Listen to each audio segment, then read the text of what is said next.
Well, here we are with episode 25 of Ironsworn. I know we've been off for a little bit here. I've been out of town.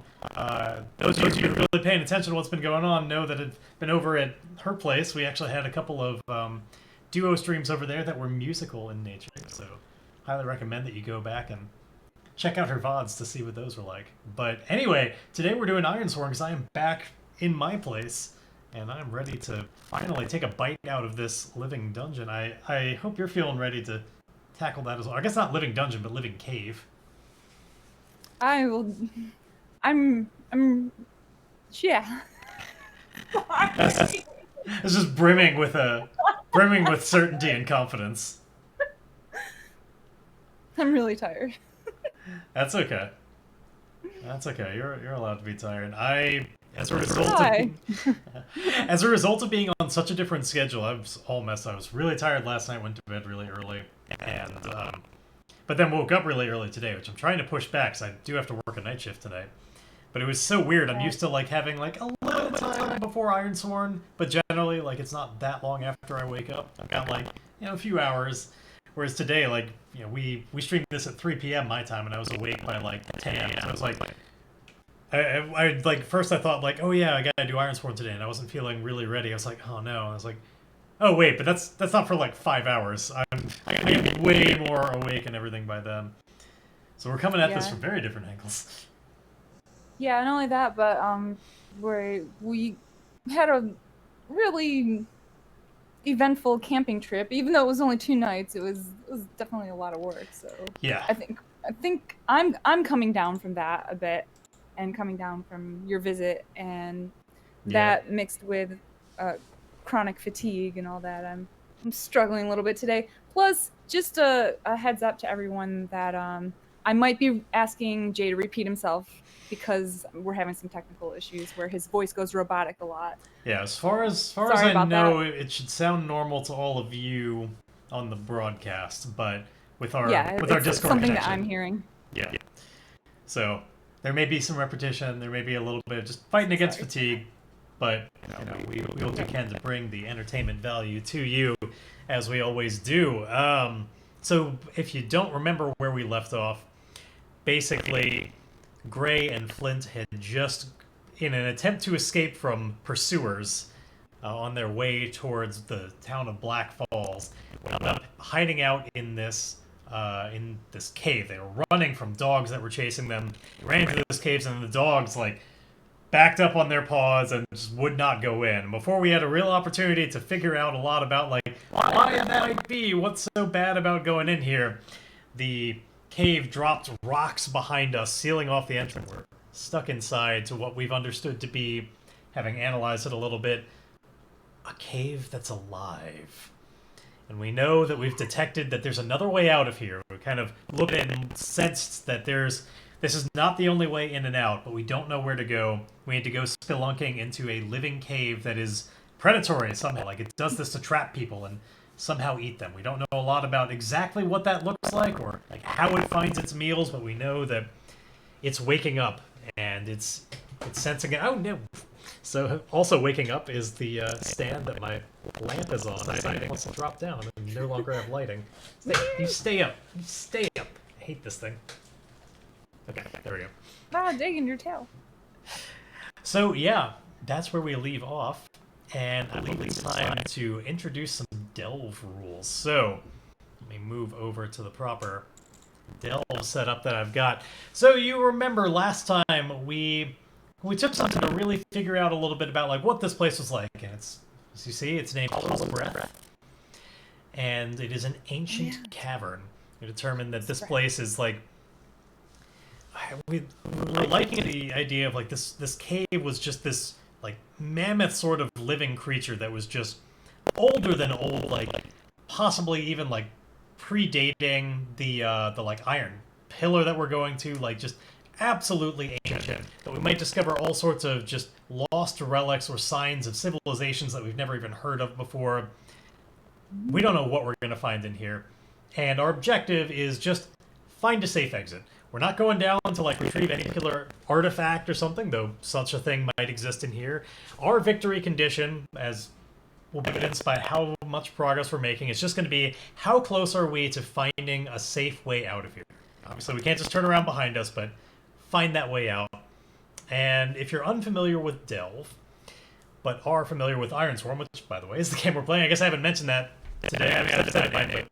Ironsworn is a game that's a little bit more broad strokes, and it's not going to be like dungeon delving in like Dungeons and Dragons, for instance. Like, we're not going to map like every 5-foot square, like this is where this door is and all of that. We're not going to have that kind of concrete sense of this is the exact layout of the cave. What we will have, though, is a little bit more of a freeform. Well, not freeform isn't really the right word, but kind of like an outline form of, you know, we had, like, there was this area here that had these kinds of features, and we found this, and we traveled along for an unknown amount of time, and we pursued this path, and it led us to this sort of feature. It's a lot more like if you had a bunch of circles on a piece of paper with lines to them, and just, as I said, kind of more outline form. And so Delve is going to help us be able to do that. We've got some specific moves that'll help us along the way.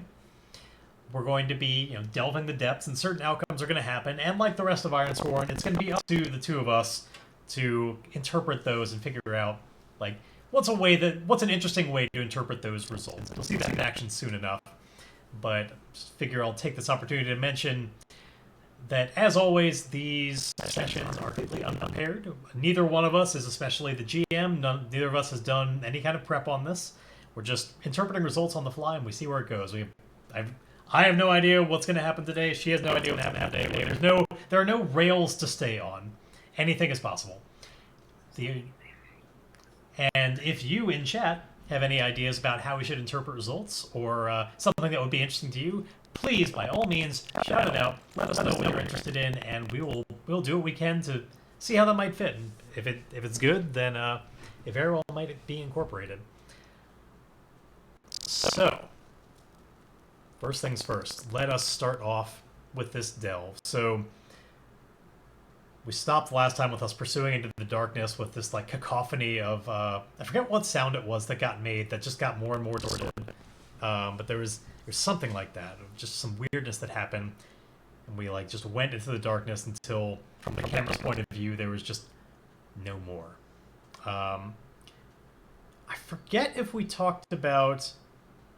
Maybe we should discuss this now. The lighting situation in here. I was thinking about that too. I forget if there's any amount of like, because before we've had like, you know, there's solutions like bioluminescent fungus or things like that where you can be like, yeah, there's light without having to worry about light.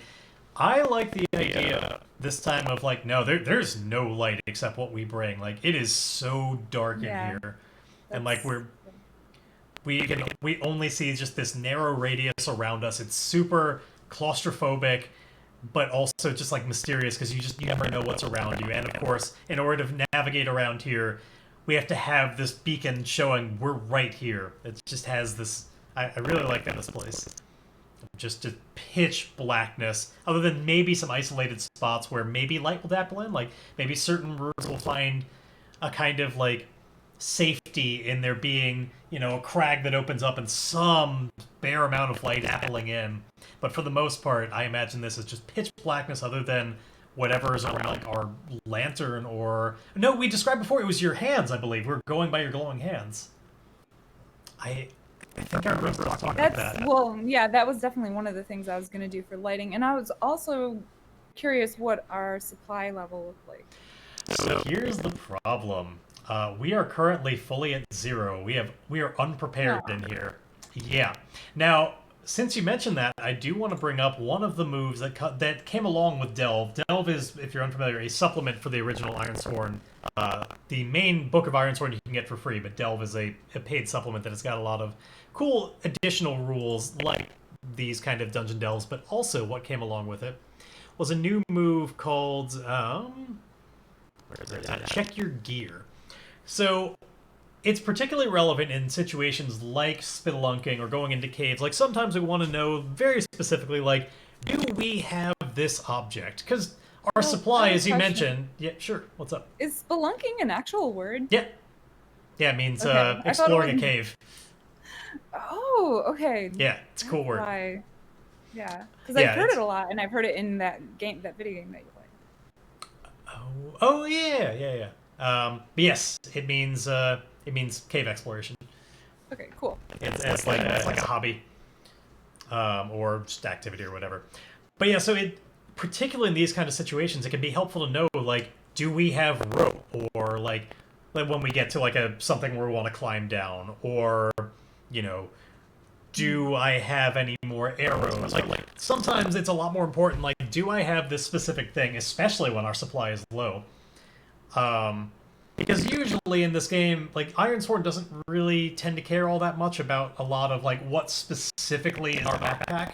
It's just kind of assumed that we'll generally have the right kind of tools for the job, with the exception of certain, like, very specific, unique kind of things. Like, obviously, if you had a magic sword, it's important to know whether or not you have that. That'll be important in the fiction, and it could be taken away, and we'll know that. But for things like, do I have food, or do I have any more rope? Like, generally, that's just, the game doesn't really care. It's just assumed, like, yeah, probably.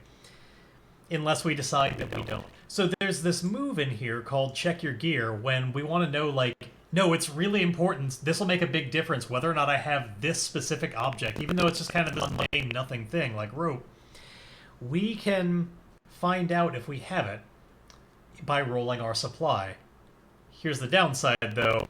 You have to have at least +1 supply to use it. Since we are unprepared, it's assumed we don't have anything anymore. Basically, like, we're out of gear of anything, any kind of useful stuff. So ordinarily the way it would work is we roll our supply, and like on a strong hit we have it, and we take momentum. On a weak hit, like, we have it, but it costs some of our supply to do it. Like, there's ways to just declare, yes, I have this thing, or on a miss you don't have it. But in our case, we're out of useful things. We just... Well, shit. Yeah.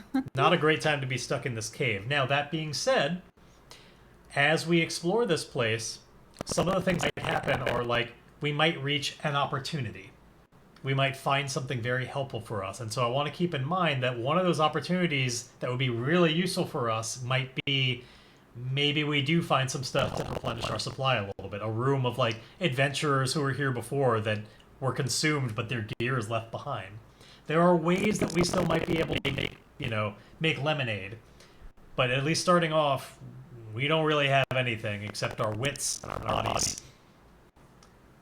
So, having set the stage... And my glowy hands. Your glowy hand, exactly. We have your glowy hand, so we have enough seed. But we're going to make our first roll of the game, which is just... we're going to be making this a lot. It's called Delve the Depths. This is our... Thornberry. Sorry. That's true. We do have Thornberry. I mention that. It's a good point. We're towing a horse. We do have Thornberry behind us. And why not? Rascal's with us too. He flew in as well. He's just kind of perched on the shoulder. Can't really see very well, but Rascal is there too. So yeah, the kind of bog standard delve move that we are making is called Depths. It's basically the way that we make progress along this track. And like everything in Ironsworn, we're trying to fill up that track as much as possible before determining, like, I think we're ready to get out of here. I think we made enough progress to justify this. And sometimes it'll work without consequence. Sometimes there'll be consequences along the way. So the way that we delve the depths is first we visit our surroundings and consider our approach. So we're in this kind of tunnel moving around. Like, it's cramped. We can't see a lot, and we're just kind of moving ahead. Every time we delve the depths, we have 3 approaches that we can take, whatever makes the most sense in that moment. And it'll correspond to different stats that we're rolling. So if we're just like trying to beat feet through here, like, it doesn't matter, it's just about like just hustle through. Its speed is of the utmost importance. Then edge is going to be what brings us through. If it's more important to be like stealthy or like tricky and like really slow going and hiding while we're going, then we can roll shadow, which I would say, given our whole situation of like we're wielding light in a darkness, like, I don't know how stealthy we can really be. Like, that approach doesn't really seem to make sense to me, unless we were to turn off the like, conceal your hands and go like blindly in the darkness. And then the third approach is just observation, intuition, like just really trying to figure it out, using our wits to figure out what's the best course. We're not just rushing through, we're not hiding and like darting between obstacles. We're just kind of out in the open, making note of things and deciding, like, you know what, that passage seems like the right way. in which case we're rolling wits. And obviously, your wits are pretty damn good to bring that back up. You got about as good as they can get, not quite. I'd personally recommend that we just take our time, be careful about this, not stumble into traps or things like that, because which approach we take will affect kind of like how likely different things are to happen. I think we're more likely to run into like enemies and like weird things that might try to hurt us by like not being stealthy, but we're also likely like if we take our time and use our wits, we're more likely to do things like find those opportunities, like some old gear left behind, and we really need that right now. So it's like my recommendation, unless you think that either of us would be like so scared that we'd just be like running through. I don't want to run through this place. It's too weird. Then I agree, and let's start off with a wits roll, particularly with you being a wayfinder, even though that won't specifically help us here, because it's a kind of set of moves. I still think it makes sense that you'd be guiding us through. Like, you've got the light, you've got the travel skills. I'd be I think Flint is more or less behind you, like checking our rear, making sure like nothing is closing in from behind us, because we already had rocks fall behind us, and Flint is like not trustful of that. It's just kind of got like probably I imagine him having like a grip of your clothes, just like in a fist, like holding on to like the back of it, just because he doesn't want to lose you. And it's not like we can tie rope to each other or anything like that.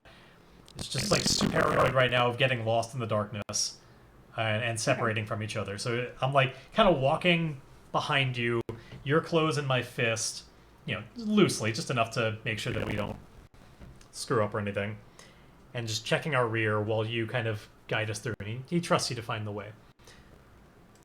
And let's see how that goes. So, first roll of the game. Let us roll Gray's wits and see how does this first delve into the depths go? Where do we find ourselves? Oh yeah, they redid the 20 character sheet, so like certain things are gonna look different today. Looks like the roll box is completely different, and it's made even better. Okay, so we start on a weak hit, and oh man, screw that 10. We were so close to starting off the strong hit, but we got just like a wild spread of just you rolled. Ooh, one thing I don't like about this though is it's less like it used to be. If you rolled the maximum, it would turn up as green on here, and it's not doing that. Oh well, minor grievance. So yeah, we get a weak hit, and let's interpret what that means. So. Oh wait, no,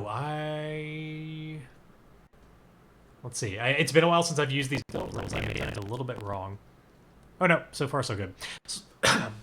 So on a weak hit, we need to roll on the following table according to our stats. So we were using wits. There's a table now that'll show like we're gonna randomly determine like what happens to us. And let's see. And don't worry, I'll be faster with this on subsequent ones. I just figured for the first time I want to be really clear about exactly what's happening here.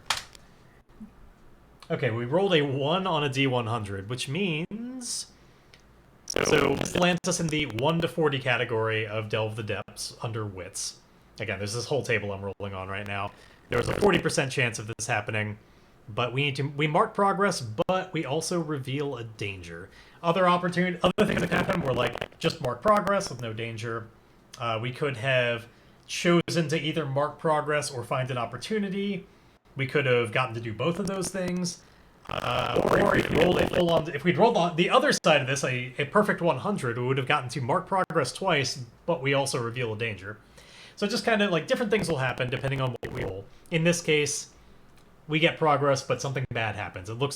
I'm guessing something indeed is probably closing in behind us. We're going to figure out what that is. Reveal a danger is going to be its own move. It's going to help guide us. We're not completely in the dark on this. It's not like we have to make it up from scratch every time. The game is going to help us. But before I forget, let me give us that progress. So, 1/10, in a sense, of the way there. We're going to find ourselves in a new location, and a danger is going to happen. So, let's see here. Reveal a danger. I'm going to roll a D100 again, and it's going to give us some ideas. Okay, 51. So on reveal a danger, 51 is we encounter a hostile denizen. So denizen is any kind of creature or thing that might live in here. Now, as we talked about last time, we were both of the mindset we're more interested in this being less about there being like other living things in here that would be hostile to us, like oh, it's a bat and it's flying at us and it's going to kill us. We were less interested in that. And I want to make sure you're still on this page. More interested in like the hostility was the cave itself. Or would you still say that that's what you're more interested in? Yeah, I think so. There's not to say that. Yeah, I don't know. Maybe things are living in there. Maybe Like something has evolved to be able to like cohabitate with it, or be like they're mutually beneficial to each other somehow. Because I could imagine or the cave still might tolerate normal wildlife in there, so it could. That's true. Well, we do remember though that the dogs didn't want to go inside, so there's at least. Yeah. So I think anything that normal, it would still probably like also try and consume, but that doesn't mean that something weirder might not be here. Because if we think about it, like if we were left to our own devices, we'd probably just get out and be fine. It wouldn't get a chance. Like it's really slow moving. It moves on like kind of like a geological kind of scale. It probably would never capture us to eat us, but maybe it's like got other sorts of weird things that it's learned to let live because it makes it more likely to get us trapped here. Maybe. Yeah, or like I'm still parasite. Or... Yeah, I'm still into the idea of like there being potentially both though. That sometimes a denizen is just like a feature of the cave itself, like something that would seem natural, but it's alive and like I wanna at least at first lean into that a little bit to like really make this cave feel alive and not just like not just something that we say it is. So like, what if? Now, granted, there's also going to be like, I think there's also going to be hazards. I guess that's true. There's hazards which would very easily be cave alive trying to kill us. And then there's denizens, which are supposed to be a little bit more living things. So I guess yeah. I guess we should probably have both and maybe figure out like what sort of thing might the cave tolerate because it's mutually beneficial. Like it would have to be something. It couldn't possibly like just consume us entirely because the cave would want our bodies for itself. I'm imagining kind of like these crabby spider-like things, about the size of a cat, just starting to come out from crevices and stuff and following behind us, like they've been waiting, but kind of. See, I also had maybe they're poisonous and they're trying to. Oh, like kind of get us with a little bit of like a paralytic to like slow us down, and yeah.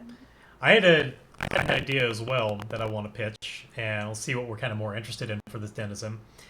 It's kind of a combination of a denizen and a hazard, but I had this image of like, I live in Los Angeles, and so I was thinking of like the tar pits and like how there's all these animals that got trapped in this tar and died there.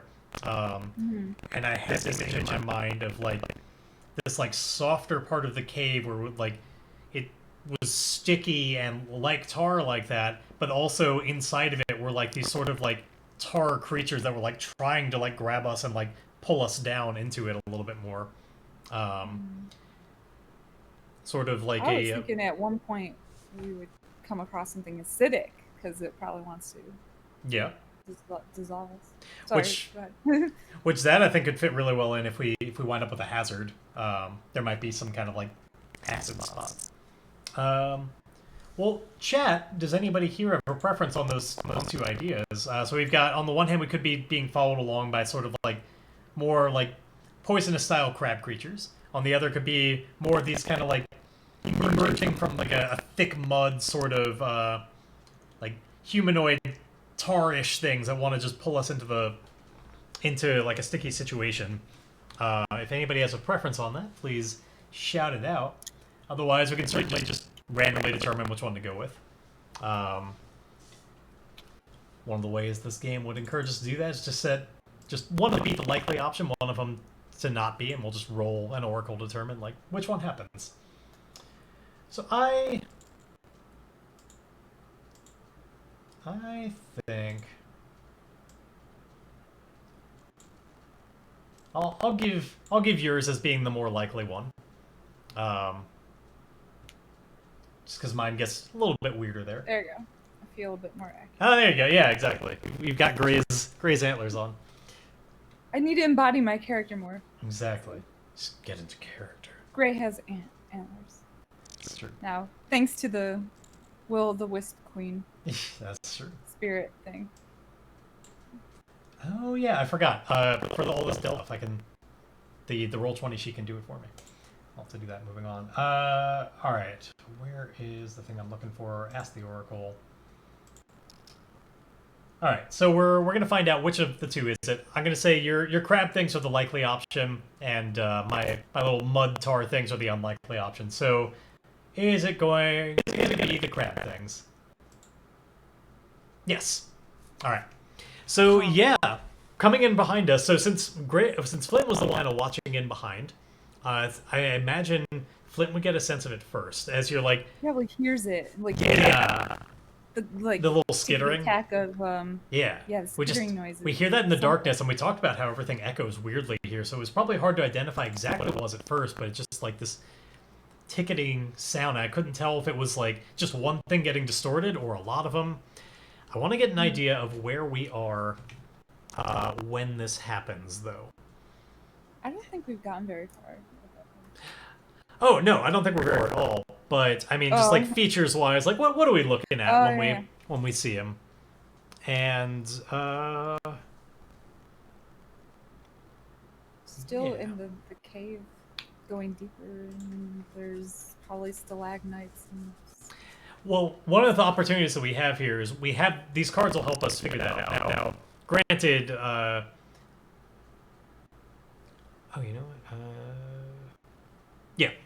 So if you see these cards here, you see that Cavern has features and Ancient has features, and sometimes the game will just tell us to roll in particular parts of it. And like for instance, sometimes we'd be rolling on that Dangers table. Oh, you know what? Actually. Did I? Oh, no, cool. Yeah, like sometimes when we reveal a danger, it'll just tell you, like, check the domain card or check the theme card. In which case I would roll, like, what kind of danger is an ancient danger? Or what kind of danger is a cavern danger? But in this case, I just want to roll on the features to find out, like, what kind of room are we in? Like, what does this cave look like in this spot when they catch up with us? So I'm going to roll a D100 here and find out what are we looking at. So Delve, show me. Oh, you know what? I can't have it do it automatically because I didn't set it up just yet. So I'll do it manually. All right, we have a 19. So as you see, in features, the first 20 of them are part of the theme. The following 80 of them are on the domain. So, like, more often rooms are going to be defined by the fact that it's a cavern than the fact that it's ancient. But in this case, since we rolled a 19, this spot is actually defined by being ancient. So, the most notable thing about this place is visions of this place in another time. So, like, we're in a place, we're probably marveling a little bit by, like, things that were lost here. Something that was just dropped by, or, like, maybe some like carvings or something, like some indication of what this cave used to be. So we've talked about how Hollow's Breath is what we call it now, because it's got that spooky sort of, like, it seems to be breathing, but it's probably gone by many names in the past. That's just what, like, modern horror people call it.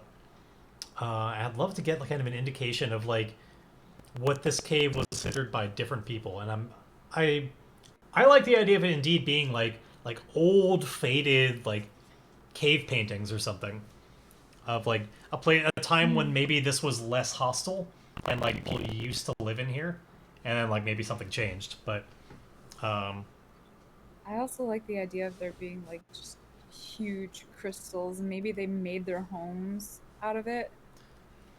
Oh, you know what could be really cool, actually? Those ideas. Instead of them being, like, man-made sorts of paintings, since we talked about just how ancient this thing is, and this thing being alive, what if, like, it has its own sort of like it adorned itself with crystals in its own kind of patterns that sings. Like these are like the paintings of the cave itself, not anybody who ever lived here, but like I imagine it making like a mural of different colored crystals that like show something. Yeah. Um, it's like just so we're like passing along this like wide open flat wall, and maybe you come up to it to kind of try and figure out to like look at this mural for a bit. And since that we only have so much light, we can only see little bits of it at a time. But behind us, we hear this skittering before you can really see much of it. Like, we don't know what it shows. We haven't had time to look at it. Maybe that's something that we can do moving forward. But yeah, we just see that there's this like crystal mural that seems to be just very naturally formed, and yet showing something like there's something intentional behind it. But then the skittering begins. Now, we don't necessarily have to fight these things. We could potentially try and like hide or run from them or whatever. Because let me remind myself a little bit, like how are we doing on health right now? I'm doing all right, and oh, yeah, we're both relatively healed, and we got a lot of momentum. So at least there's that.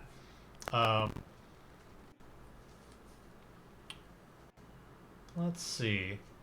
But anyway, Flint hears these things. He's like, "Great, great to hear that coming in behind us. There's like lagging sort of claws, and like pin. Can't quite figure out what it is. I hear it. What is that? I don't know. I can't figure out where it's coming from, because I think that's part of the problem here. Is like we're in kind of a wider open room with this tapestry, and with all this darkness and it echoing around, like. We can't actually see them much with my light because it's not the brightest. Very faint. I have it as bright as I can get it. So like we can't even tell how close or far they are. We just know they're in here. I spin around towards this direction, trying to shine my light a bit brighter. Can I see how bright my light goes? Can I use like wits or something to see if it? Well, I guess if you wanted to. We have your invoke thing, which is getting a little low, like your like the like mana that you've taken in. It's a little bit low, but you could invoke to try and like I guess make a kind of brighter light all around. I think that fall into minor mystical effects or illusions that just kind of pump up the brightness of your hands. But here's the downside of it. Because of the way it works and the fact that you're getting a little bit low, you'd be rolling with like not a great set. Like, you'd be rolling with a +1. And then at that point, you'd be out. Like, it would be kind of the last thing you could do with it until you replenish and do more mystical essence somehow. Okay. But that seems like the most fitting thing to do what you're asking for. Like, that would probably represent that pretty well.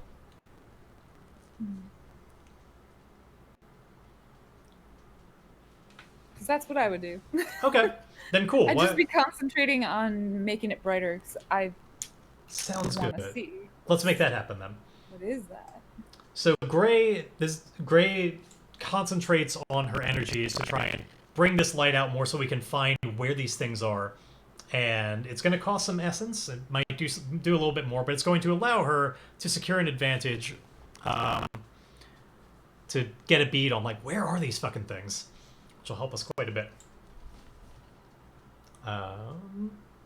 Very well max out your momentum. So I am going to have you secure an advantage with, I'm just going to say it's with edge because you're rolling with a +1, so it's just going to be the right stat. No modifiers. Okay.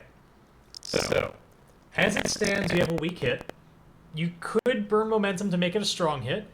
Now, a weak hit will still probably, in this case, if I'm giving my own recommendation, I think weak hit is honestly going to give you exactly what you're looking for, and it's not worth it.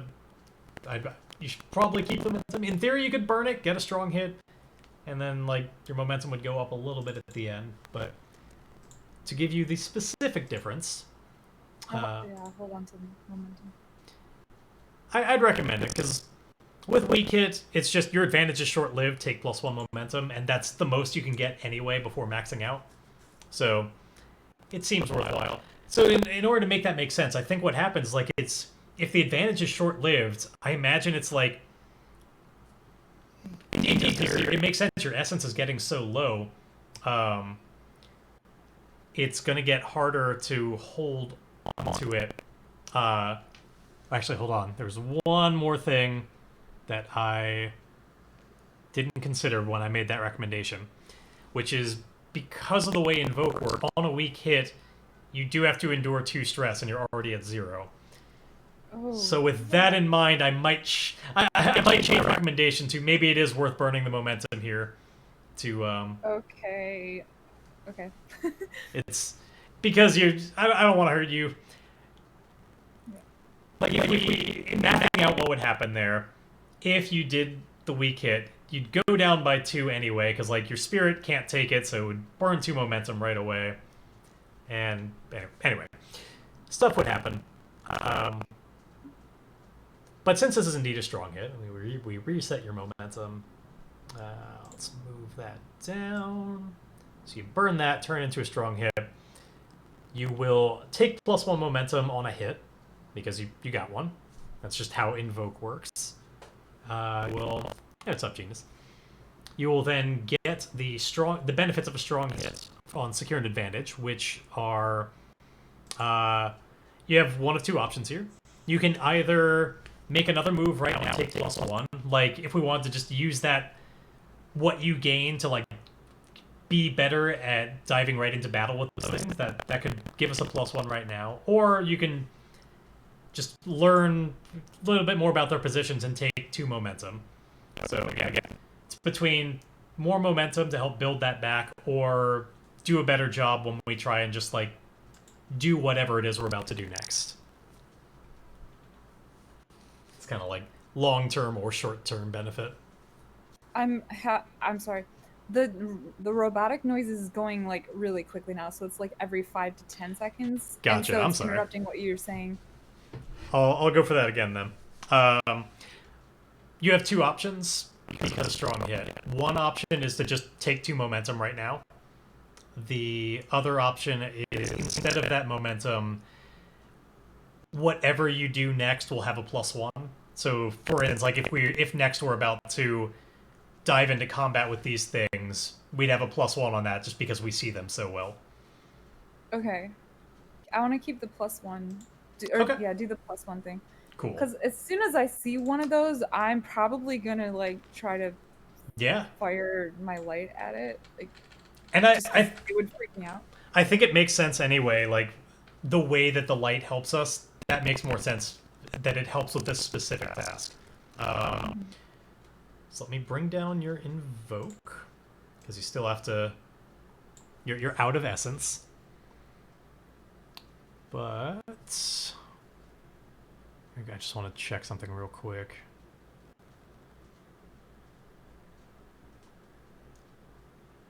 I guess in theory, nothing stops you from invoking, even if you're all the way at the bottom of that track. I think it's going to cost you momentum every time.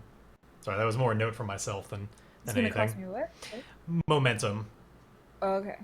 But I think in theory you could still do it. It just wouldn't be rolling with much, and it probably won't go well, and it's not necessarily a great idea, but it's something you could do in kind of more of an emergency.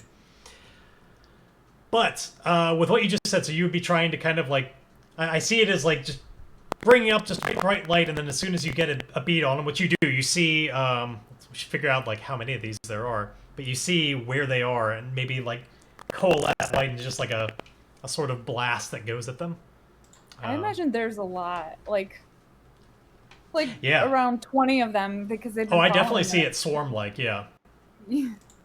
And I think they're poisonous, like, or something, or maybe not poisonous, but maybe they're pinchers. They have like pinchers. Or something I definitely see it as like really... it's like a barbed end of the pincer that then like injects something into you. Yeah. So we see those pinchers, and obviously we see them like terrifying, and we don't. Then you can see once the light is there, like the ends of the pincers just already dripping with like a little little bead of whatever venom is inside, like already just ready to go, and it, like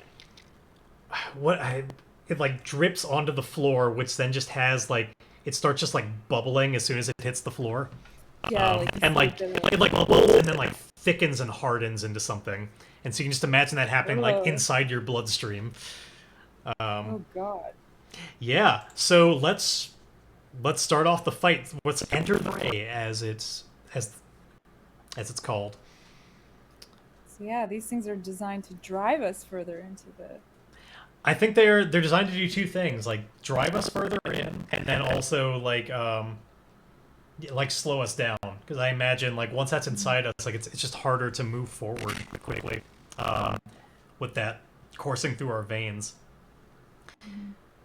I'm curious about what they get out of this deal, though. Like, do they get to eat us a little bit, or is it more like maybe they like it's almost like an understood agreement, like you scratch my back and I'll grow like the things that you eat in this corner, like is it? It could just be defense mechanism too, like they. Oh, just protecting their home. They're like, they sense any kind of movement and they're like attack.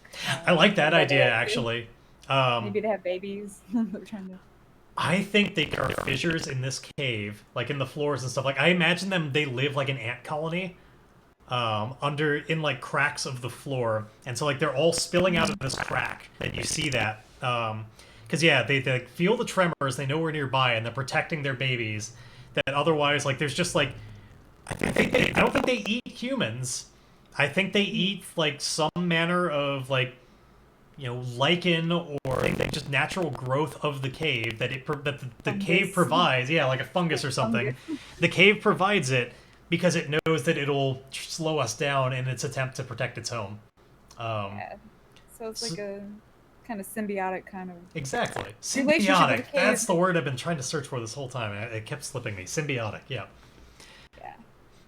So yeah, they start flooding out this little crack, and we need to figure out now, like, how dangerous are these things? Are they just like the troublesome little, like, get the fuck out of here, like, kick at them type of thing that will get dispatched really quickly? I would start kicking at it, definitely, and like swinging my sword at them. I don't imagine they're hard to kill because they're kind of. I think they're more a nuisance than anything. Yeah, it's just a matter of. I imagine the deeper you go into the cave, the more dangerous things get. And since we're just really at basically the mouth, I think these are more nuisance than anything. And we can just call them they're troublesome. It's like if we stepped in an ant pile. Like, yeah, you don't want to get bit, but we're not exactly like, it's not the worst thing. It would suck to get that injected into us, but it's not like immediately deadly or anything. We're not running from like a cobra, like where our life is really on the line here. I am worried about Thornberry though, so I'm like kind of like racing around Thornberry trying to like keep them from nipping getting away. Well, it's time for us to enter the fray. We've determined that this is a troublesome foe, which means every progress is going to get 3 boxes. So, like, this should not take very long. We need to figure out who's in control here. So we're definitely not moving into position against an unaware foe. Like, they came out at us, so we're not going to ambush them. And I think you got the light off in time that this is not... We weren't ambushed. So I think it's just we're facing off, which is because you get to roll heart, and as you can see, again, that's what you're best at. So you're facing off. You said you're getting in the way, bravely blowing Thornberry, like kicking at them and trying to stop them from being a nuisance. Let's see how well we enter the fray. As you square off.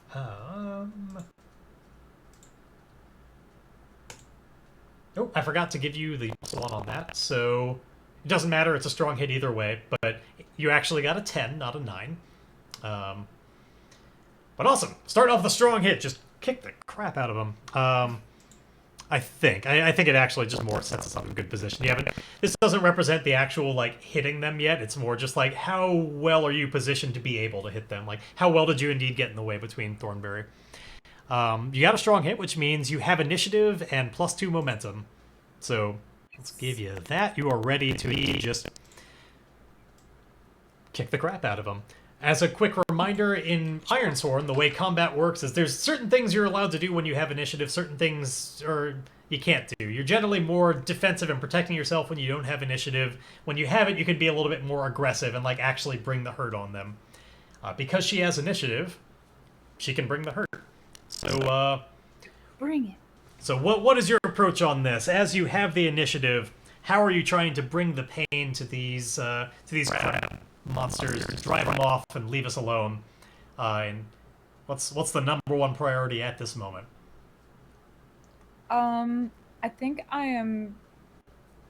Can I both be swinging my sword and like kind of shooting this light at them? I imagine they don't like light because they're living in a Probably pitch not. dark. Well, I guess there's two ways to read that. It could be that they don't like it, or it could be that they're so blocked from it that they don't even see anymore, like those blind cave fish.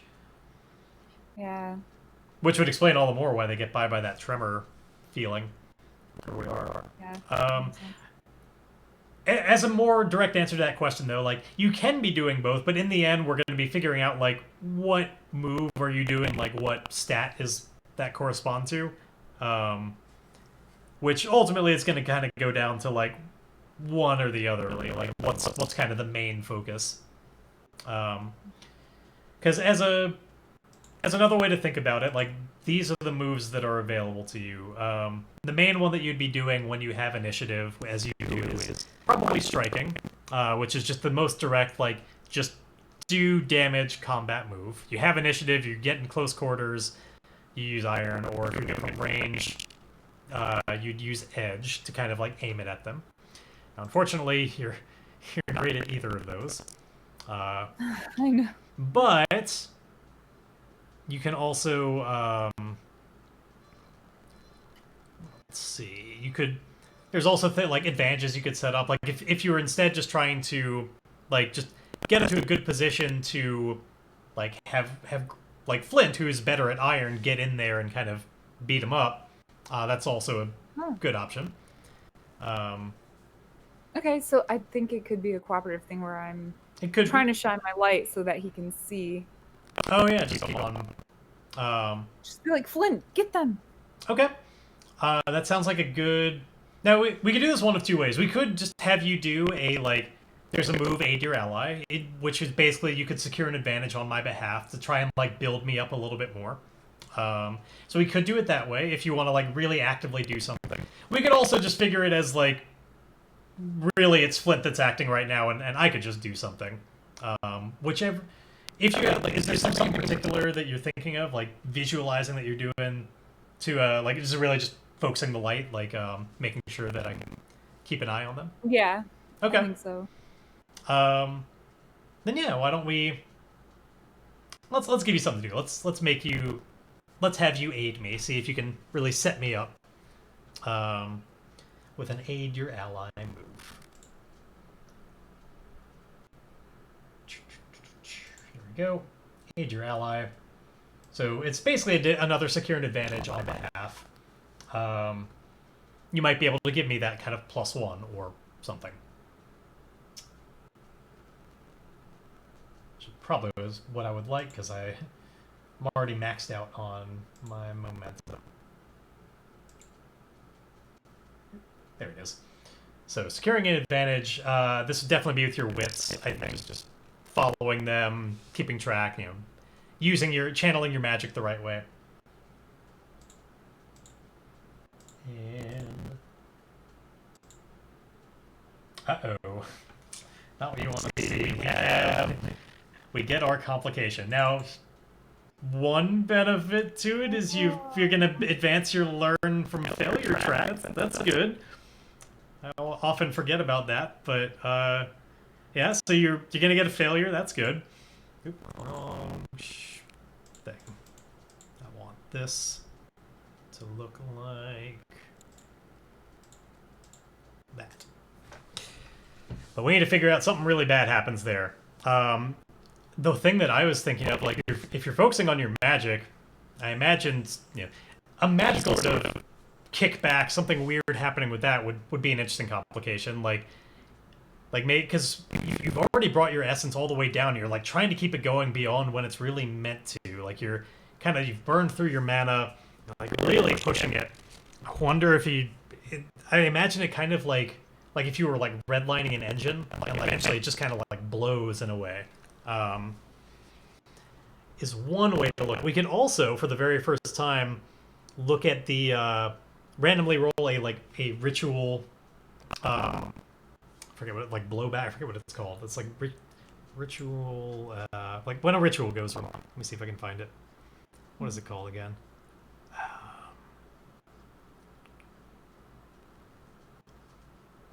Crap. What is the thingy? It's an oracle. Mystic Backlash. That's what it's called. So we could just do like a Mystic Backlash out of this and see like what weird thing happened by like redlining your hands a little bit too long. But I also think that since it's a pretty big complication, I think it could be interesting if maybe, in addition to or instead of, we can figure it out, like all of the glow of your hands at least temporarily went out. Like we have no light anymore. It's just like drained all of it, and I imagine like it wouldn't come back until you get a chance to like invoke consume essence again to like replenish your body. Consume what again? Sorry. Essence, like that thing. Okay. Yeah, like drawing that mana from the world. So how does that feel to you? The idea of like it kind of like blasts and winks out, and like all of our light is gone. I don't know. I don't imagine it doing that though. Okay. What sort of thing comes to mind for you if just kind of like something really bad happens? For a complication? Yeah. Maybe they get it Thornberry. Okay. If they get it Thornberry and damage him in some way, it'd be harder to get through the cave with him. So you're thinking like they like really get to him, like in a like probably. I don't want to do that to Thornberry. Well, we don't have to, but is that your leaning? Like the complication is like they managed to, like, because you're focused on keeping them lit up, you're less able to like stand in Thornberry's way, and they like get around you and like really start pinching at him a lot. Yeah, I think it's just a matter of there's too many of them, and I can't okay. I can't block them all from Thornberry because he's a big horse. So I think that might have happened. Well, I don't want to be. I'm torn in the two directions here because I don't want to be too mean to Thornberry, but I also want to make sure to accurately represent that like there's no regular miss. This is a full-on like complication. So I feel like it's definitely gotta hurt quite a bit. Why don't we give? Why don't we hit Thornberry for 2, and then maybe we can add a little bit of just like. Or here's 2 ideas I have. Hit Thornberry for like just bring him all the way down to 0. Like he's still alive, but just like not doing well. Actually, I can't remember if that's how mounts work or not. But like the one, it's either that option or the one I'm personally more interested in, which is like it's not as much damage, but thematically something's different. Like one of his leg, like the paralytic in there is like full on course through, and like Thornberry, like one of Thornberry's legs, like he like can't move it at all. So it's like an utter pain. Like he's less damaged, but like just in terms of it impeding our travel, like Thornberry is like basically paralyzed, and like we can't bring him through. Which one would you say you're interested in, or just like direct damage, like they're really like getting at him, or more just like the consequence of it, and like Thornberry's not really gonna be able to move through?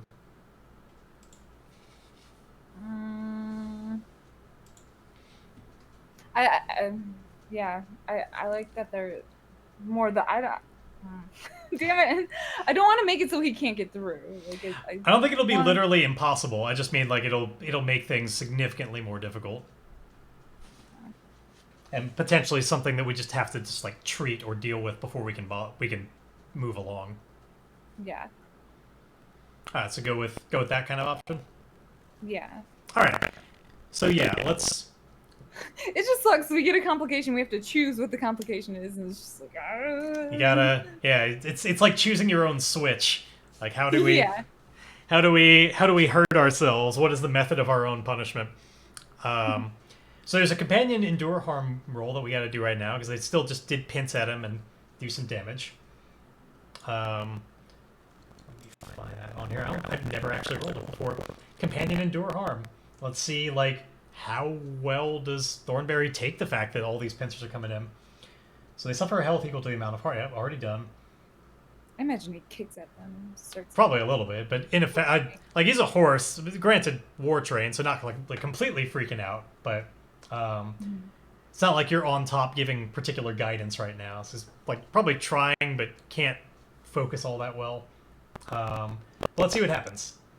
So I'm gonna make a roll with. Oh, thankfully, the roll is either their health or your heart, which is so amazingly good. Like you are a good calming presence for Thornberry to help make sure that he'll probably do pretty well on this. So let's see.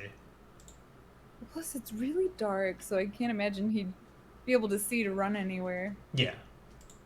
So he's gonna totally be relying on me at this point. Okay. Well, they got a weak hit. Your companion is battered. If their health is 0, they cannot assist you until they gain at least +1 health. But it's not at 0, so just it's the standard. Like the damage happens, but nothing especially bad does in this case. Like it's just other than that additional part of the complication we talked about, which is that they're getting at his legs and like their couple of legs are just getting really weak and like hard to move because of that toxin that's getting in. The venom is getting in.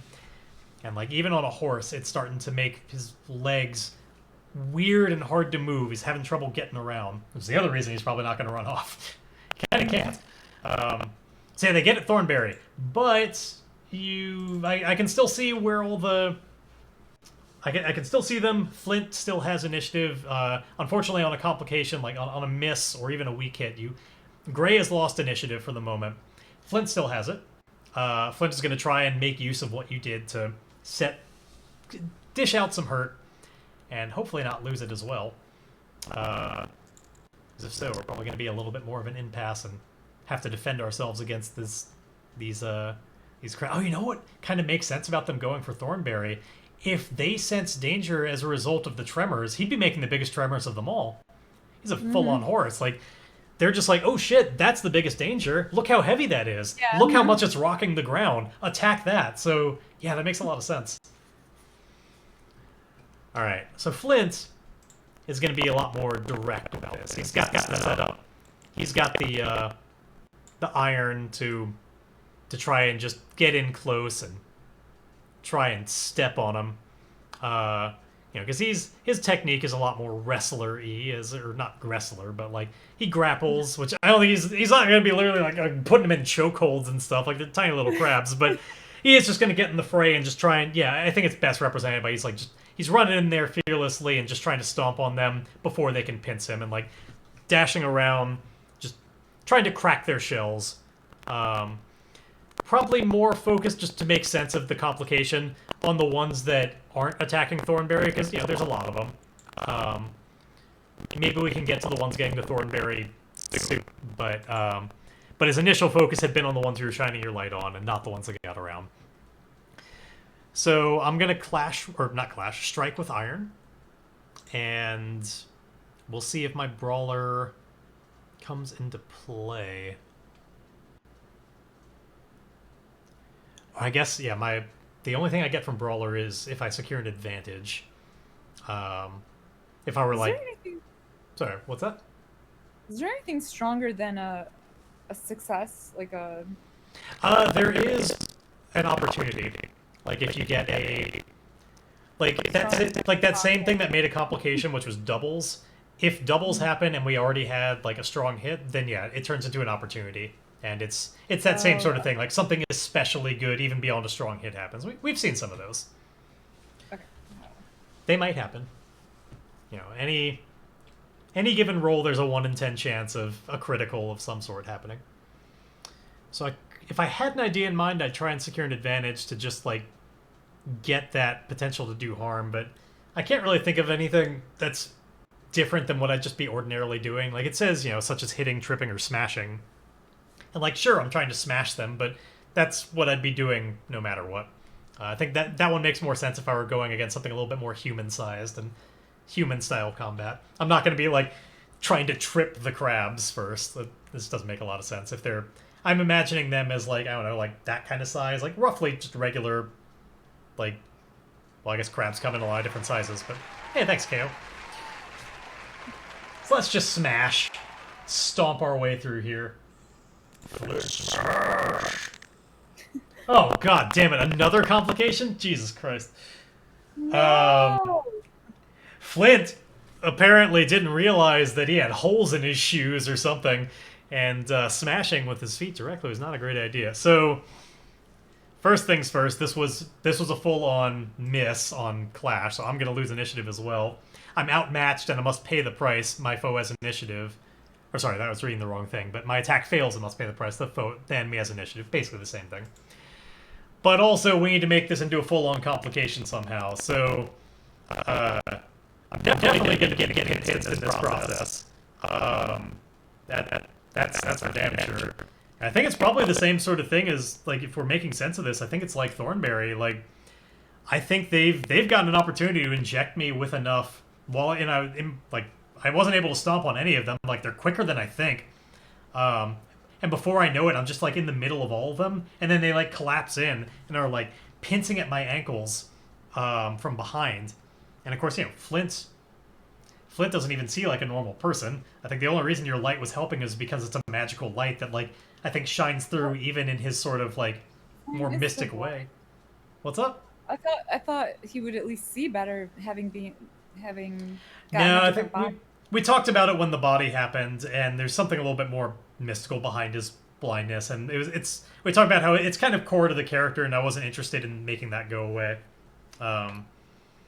So he's, even with new eyes, he still doesn't see quite right, and still relies on this other kind of vision. But the I feel like Flint is going to be, again, not completely paralyzed, but way more bogged down as this venom has gotten through to be able to just, like, thicken and, like, bubble up inside his vein. Like, his blood can't pump very well. I think it may have a way of just, like, impeding the muscles a little bit. Like, it pushes against them, and it's just super hard to move. Now, I need to figure out, like, mechanically, like, how do we best represent that? Like, obviously, I'm taking some damage on the health track, but beyond that, I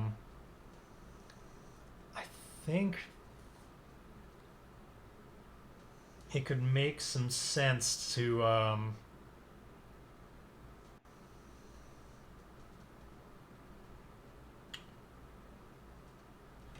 considering giving a debility for it. Like, I mean, I don't. That'd be kind of a huge jump of, like, going immediately to being wounded.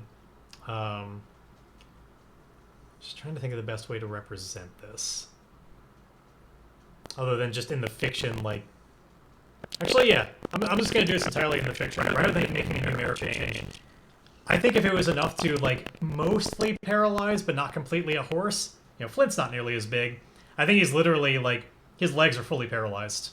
I can still do stuff with my arms. I might still be able to fight, but I can't move anymore. Until we do something to, like, get this venom out or treat it. Flint's legs are completely locked in place.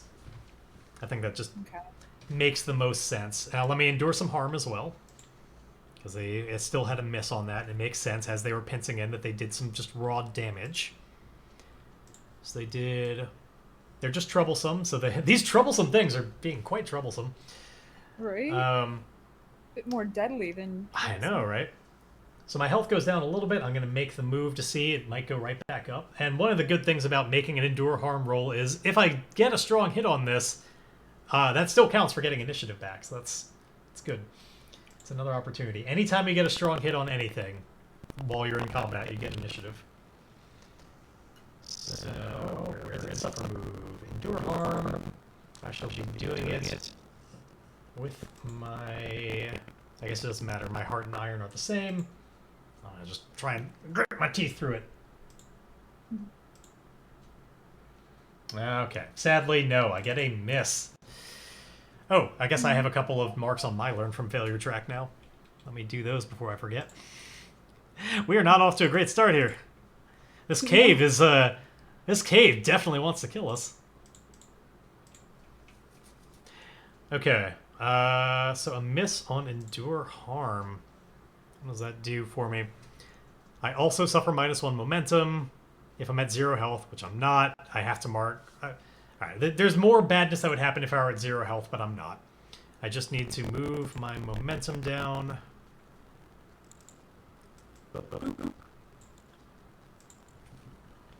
Alright. So yeah. It makes a lot of sense that Flint doesn't have initiative anymore, because he's reacting to the fact that he's like, Grae, I can't move, I can't move my legs. I can't move. Now, we don't have initiative, so we can't just, like, directly attack very well right now. Like, we can kind of, like, if they're coming at you and, like, doing stuff, like, our options are a little bit more limited. This is kind of...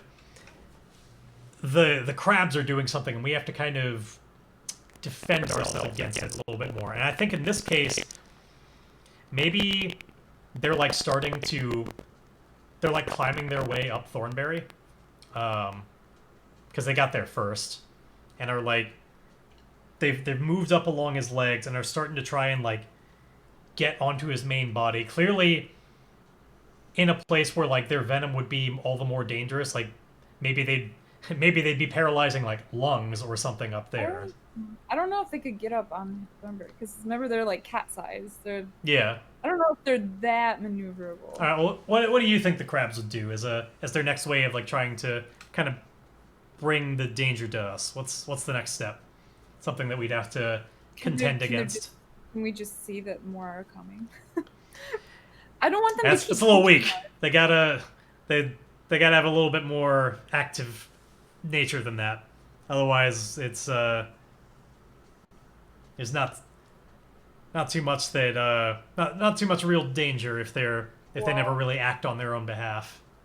I mean, I feel like we're sitting ducks either way. Unless I use, I feel like I can't do anything. If I don't have initiative, I can't start swinging my sword at them, and if I can't use my magic, then so that's I don't have any. So that's why what's helpful here is to set up like an idea of like something the crabs keep doing that we can try and defend against, which would give us an opportunity to maybe get initiative back through strong hits. It's kind of like the flow of combat. Like while we have initiative, we can try and hurt them. Obviously, it didn't work in this case, and there's a limited degree that you can try and hurt them when you don't have initiative. If you imagine it more as like maybe they are starting to get towards Grae, and you're having seen what happens to Flint, just like back on your heels, backing up and like kicking at them as you back up.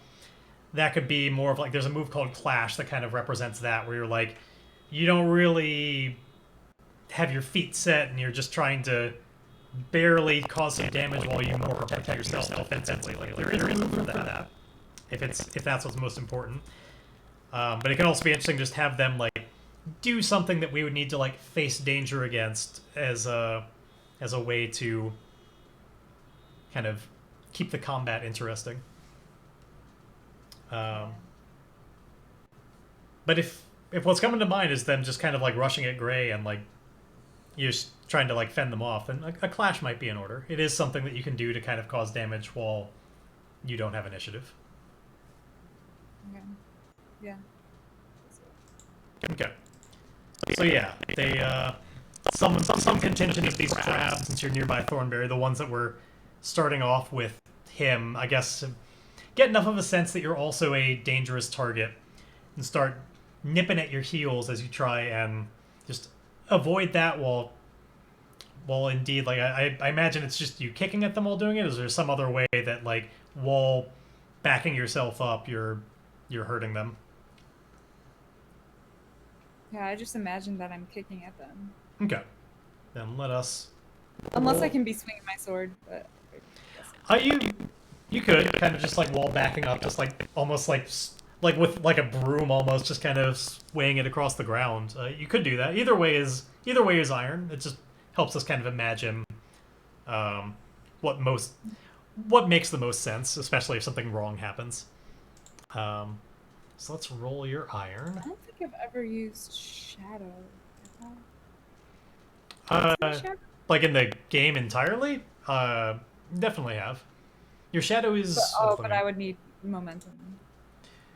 Well, Clash is there's really only the two options. It's not one where you can do whatever route you want. It's really either just are you like in close quarters or are you at range? Okay. And so it's either edge or iron. Though your shadow is also one. Now that because of your battle scarred choice, you've got kind of a lot of just like highs and lows. All right, let's see here. Clashing.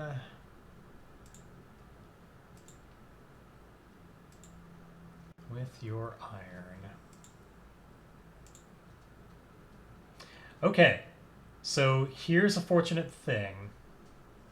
Oh, yeah, I lied.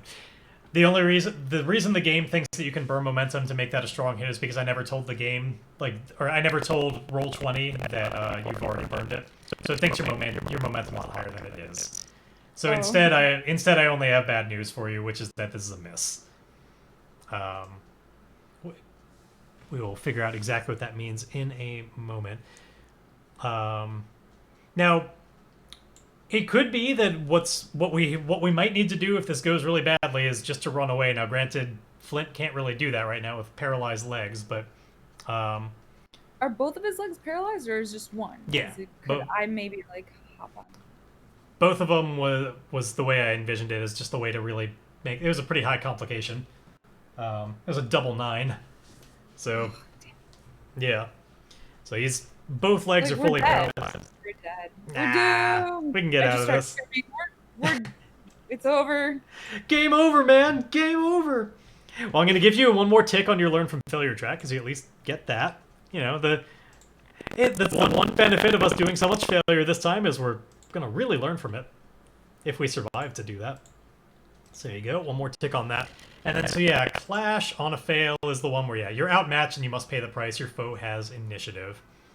So weren't able to regain initiative, and clearly, yeah, I think it's just maybe you were backed into that because you were near the mosaic, right? Like all the crystals, like maybe you're kind of like backed up against that, and there's only so much you can maneuver around. Like these crystals are jutting out and they're standing in your way, and so they probably do manage to pinch you a little bit. Now you didn't get the full-on complication, so I don't think you're gonna get like paralyzed or anything.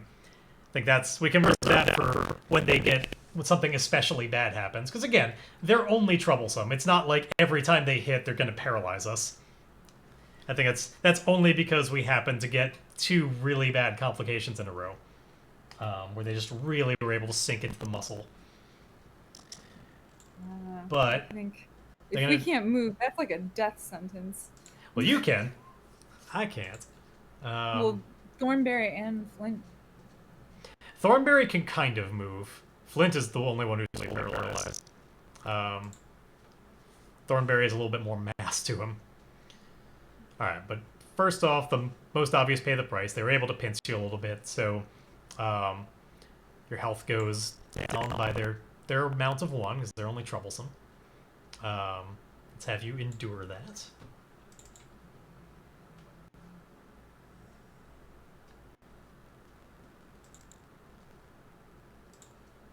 Where is our suffer moves? There it is. Endure harm. We're gonna do this definitely with your health, not your iron. Because your health is currently +3. Part of the problem is I have like I have all this stuff in OBS, which is like set up to just make you guys see it, and I update it there. But then there's all these things in Roll20. Like if I had known how good this Roll20 sheet was going to get to begin with, I would have just like made this all in there and captured it there from beginning. But it means like I have to update things twice, otherwise it doesn't really work quite correctly. So let me set your health correctly. I'm also just trying to learn how stuff looks on the sheet. Like things are in like a different place. Everything's wrong now. And by wrong, I mean it's either if you have to, it's great, I'm just not used to it yet. Oh, there we go. That's right. That's where health is. Right up at the top. It's just kind of in a small box. All right.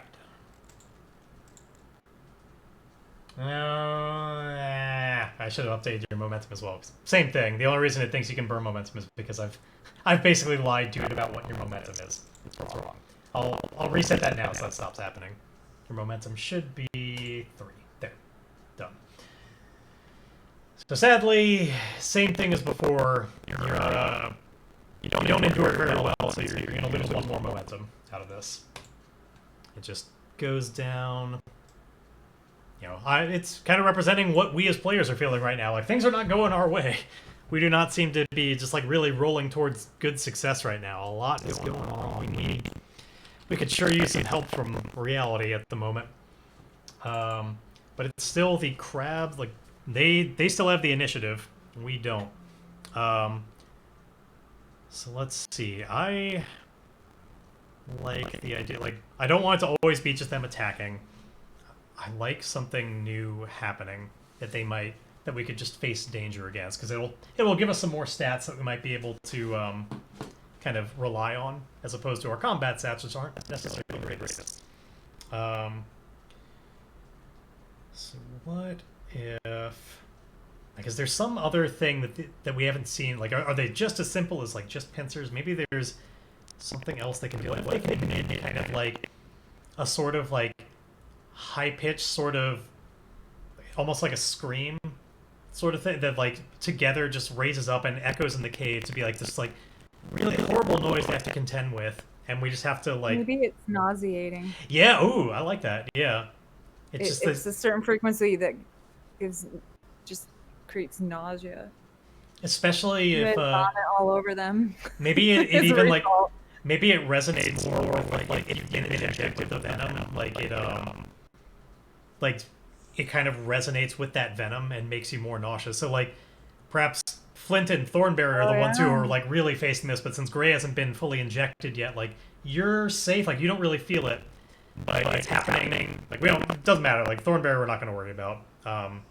But Flint is just going to have to endure this, and not get nauseated, which sounds like a good kind of iron move, to just, like, withstand it, the physical, like, just nausea, not be screwed up by it.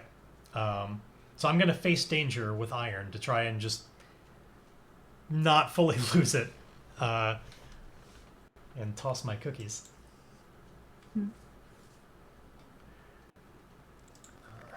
Alright, let's roll yon iron. Please, get a strong hit would be fantastic, because Flint has a lot of momentum. Flint's momentum actually is up high. I might be able to turn this around for us. Okay. So indeed, it's a weak hit right now, but I could turn it into a strong hit with my momentum, and I feel like I'm gonna have to. Yeah, like, we need to get initiative back on our side. So I'm gonna burn it. We need to put these creatures behind us. We do, exactly. This is not going too well. We gotta get out of this ability. So I will indeed burn my momentum, turn this into a strong hit, re-seizing initiative by, like, being bolstered by the idea that I was able to kind of withstand the horrible effects of just this kind of vibrating toxin inside me that makes me just want to barf. But I hold it back, steal my resolve, and I think because they're busy, like, I think they're more stationary while they're doing this kind of vibration thing that, making this noise, it gives me a new opportunity to try and, like, truly strike them, because they're not moving around as much. They're not quickly darting around while they make this noise. So, Flint is going to try and indeed... I got a strike, and I can't kick at him this time because my legs are paralyzed, but I could indeed, I think, lean down and just, like, yeah, I think I'd have to just go smash him with my fists. Because I don't... Punch a crab. Hey, like, I'm not punching, but I am, like, smashing with the heel of my palm.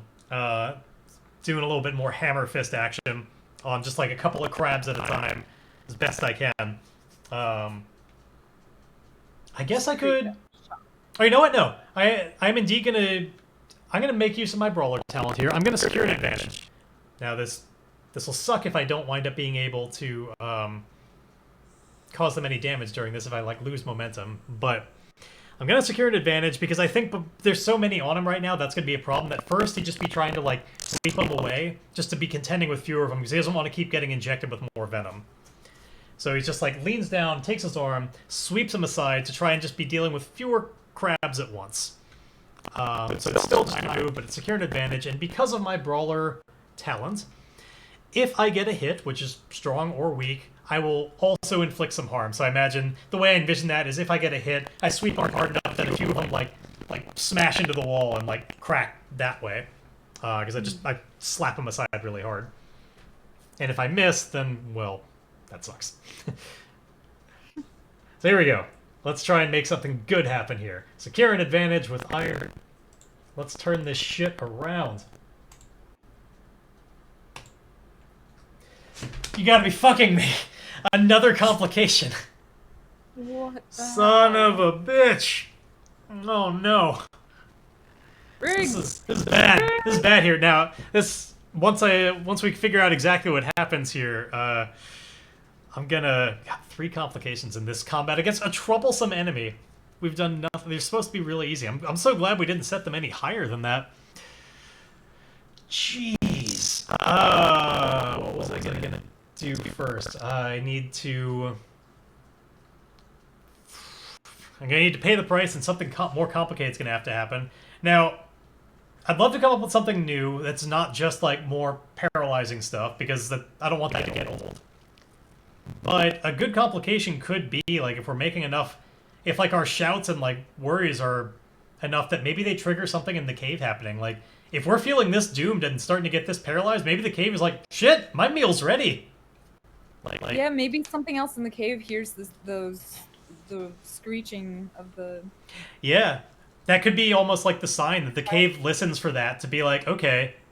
Now, because I like the idea of, like, rather than another combatant coming at us, like... This is the moment where the cave itself starts trying to, like do something. What you thinking? What if the cave actually starts shifting, and it starts sloping slowly more and more, trying to, like, make us slide... Oh, into, like, kind of like a mouth type of thing? Yeah. Yeah. It might not even be that a mouth is... Because it's so huge, yeah. We might not be still that close to... the digestive area, but it's like getting us down towards something. Yeah, so we I like might that. start tumbling. I like that a lot. So yeah, the complication is like I start like pounding on the ground a little bit more and like making enough of a ruckus that I do get hurt in the process. Like I'm gonna get more pinched, but not venomized. I'm just gonna take some more damage, and then the ground just kind of like I think the screeching is kind of what the cave listens to and be like, cool, good to go. They're going to be sick and not able to resist this very well. And then the ground just starts kind of rumbling that little bit and cracking, and it's like a minor earthquake, like little tremors breaking open and like shifting the slope like you mentioned, making it more and more hard to just like stay on our feet, especially if we can't move them, to try and tumble us down this hole.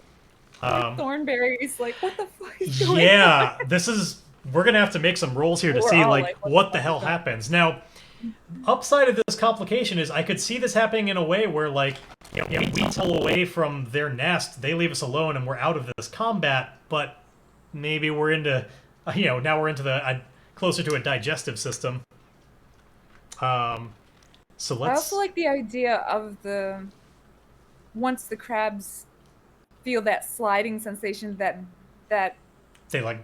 We're no longer a threat to them, because they're just trying to get us to get rid of Again, they're not trying... Exactly, they're not trying to eat us. They're just trying to get us away from their nest. So that might trigger them to kind of back off a little bit, but either way, we're sliding. I think if we tumble away, then they will. Like, if we tumble down into this hole, then certainly they're going to back off. If we manage to resist that, though, then I think they'd still be up in our grill.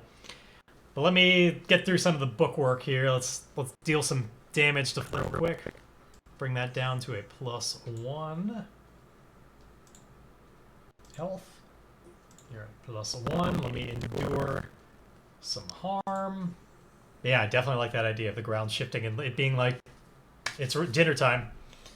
Let's bring them down into the bowels of the cave, since right now we're just at the very surface. Alright, let's endure harm with my iron. So that's higher now. Okay, I miss, so I'm gonna lose momentum. God damn. This is not great. Things are going bad now. I think that was it, other than setting the momentum here down to -1. Oof. So neither of us have initiative anymore. We weren't able to deal any damage, but we're falling down, and I think the thing that makes most sense to contend with in this moment is exactly what we're talking about. We're going to need to face some danger to see, like, can we avoid falling down into this mouth? Gray, I think we're both going to do this to see what happens, but let's start with Gray, because you haven't acted as recently. The ground shifts. What do you do to try and avoid falling into this hole as it gets steeper and steeper and really hard to keep your footing? Well, is it a hole, or are we just sliding further down? I've certainly been imagining also like a cracked open hole that would then like tumble us into something like completely unknown. I don't know, because that's... I don't know. I'm seeing it that it's so huge that it's more of a very steep slope. Just like deeper and deeper into the cave? Not really seeing like a trapdoor thing. Okay. That seems a bit too... I gotcha. I gotcha. I'm thinking that it's a bit... Okay, just sliding us into the depths of the cave, gradual. but like more horizontally, not down like a pit. Okay.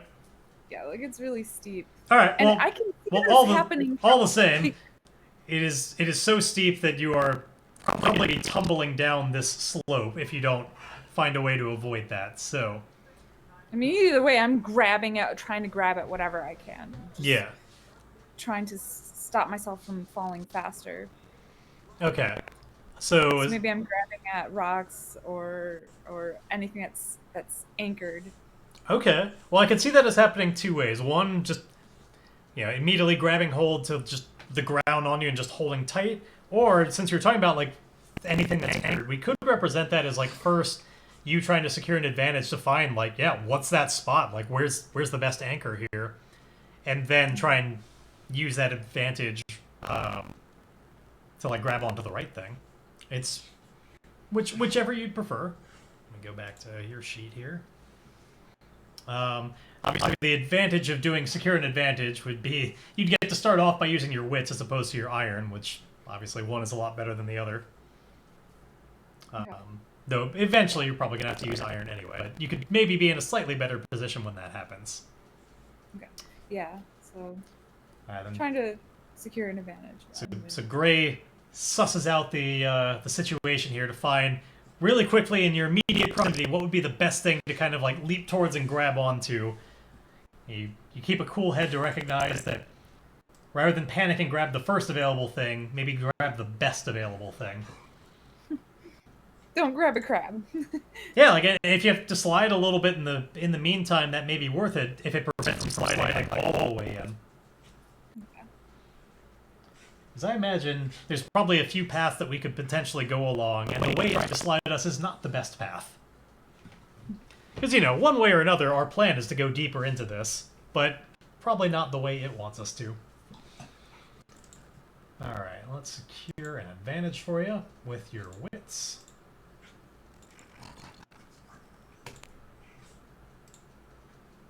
There you go. Strong hit, which means you will seize initiative out of this as well.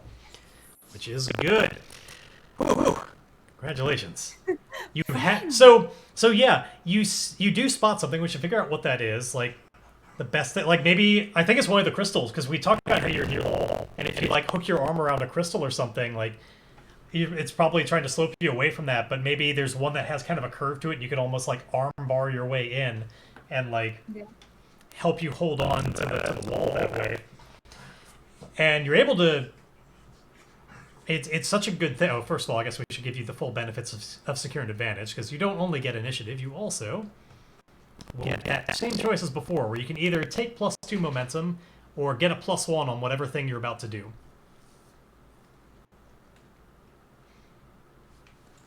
So whichever is more appealing to you. Your momentum is currently at 2, so it's probably not going to help you with anything at its current value.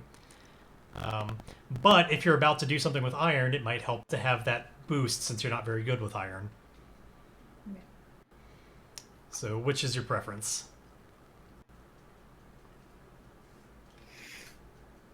I'm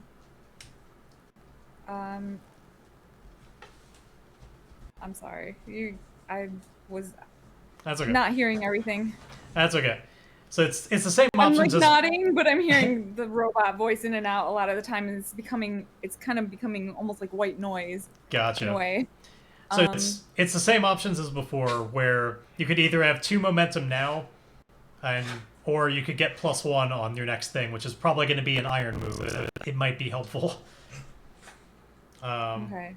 Yeah, we'll go with whatever's gonna help me with my iron. Okay, so you find such a good pistol that it's going to require less strength, because indeed you can just kind of like hook your arm around it as opposed to like grip with your fingers, and so it's a little easier on you. So yeah, even though you have the initiative now, we still need to fully like withstand the complications, so that's why we still have to do this face danger first. That's kind of just a quick adjunct ruling on how this will work. Alright, so you're doing iron with a +1. Can you withstand and not be tumbling into the darkness? Okay. You get a weak hit on it, which means I'm pretty sure you'll be able to, and I think you get 1 momentum. Let's see. Okay, face danger weak hit is... Oh, that's right. You'll succeed, but something's going to go down. Either it's stressful, or you'll get hurt, or you'll lose momentum, or, well, if you had supply, you could lose supply in the process, but we're out. So it certainly could just be... Thornberry, like maybe he continues to slide because he can't grab onto anything. Well, that very well might happen regardless. The face danger has kind of a very specific, like, the types of costs are pretty specific. It pertains more to me, is what you're saying. Yeah, well, and it's like a bullet point list of specific things that'll happen. It's either suffering momentum, suffering harm, suffering stress, or suffering supply, depending on what happens. Like, it could definitely make a lot of sense to lose momentum since it's you're delayed, lose advantage, or face a new danger.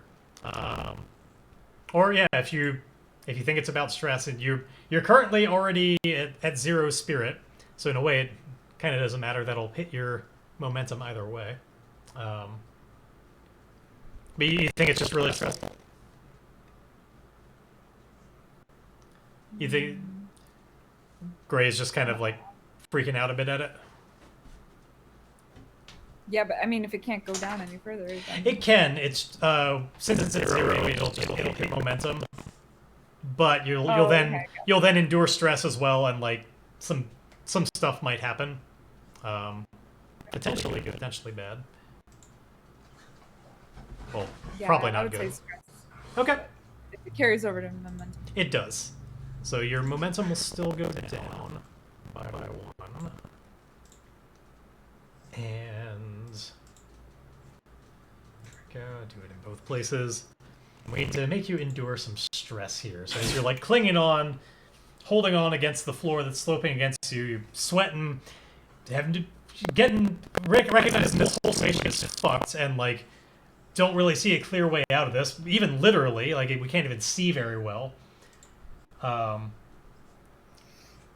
Grace wondering what the fuck is gonna happen, and endures some stress. And thankfully, your heart is really high. You're good at enduring stress. You're good at staying brave in the face of all this shit. And that's indeed what happens. So you get a strong hit. You're able to like like keep a cool head, and thankfully, with that strong hit, gain initiative back. So you like almost lost it. It was a little bit dicey there, but you get that good armor in, and you take some breaths, and you recognize like there's always a way forward. There's always your hands maybe remind you like there's always light even in the darkness, and you will be able to do this on a strong hit of endure stress. You have, well, usually you have an option here, which is to shake it off. If your spirit weren't 0, you'd be able to maybe gain some back. Since that is not the case, the only thing is embrace the darkness, which is take +1 momentum. So you'll get the momentum back, thankfully. So it kind of all cancels itself out. But I would like to know, is this a literal, like, the actual literal darkness you're embracing here? Or is it an inner darkness? Like, what does embrace the darkness mean this time in order for you to get that momentum back? I think it's just embracing the actual darkness and the literal, like, it's dark here. Yeah. So in the sense of like Grae recognizes it could be a tool as well, or like how do you embrace it? I just see it as me adjusting more to it. Oh, okay. Like being more familiar with it now, and kind of okay. my other senses are a bit just more less afraid of it. Yeah. Okay. That like I'm starting to get used to it, and yeah, just use my other senses a bit better. Okay, cool. I like it. Yeah, you're maybe even like closing your eyes for a moment to kind of tune out a little bit of what's going on, to focus, and as a result, you now have initiative. So you're armed in. Before you do that, let me have Flint try and resist this whole floor thing. As Thornberry is, I think, indeed struggling along the way, but not quickly. Because Thornberry at least has 4 legs, so that's helpful. A little bit more ability to brace on this. Flint has 2 paralyzed legs, so he immediately like falls down and needs to like grab onto stuff. It's not great. Flint's only option here is indeed just try and just iron his way through, grab onto something tight, and stop sliding. And so that's what he's going to try and do with a face danger.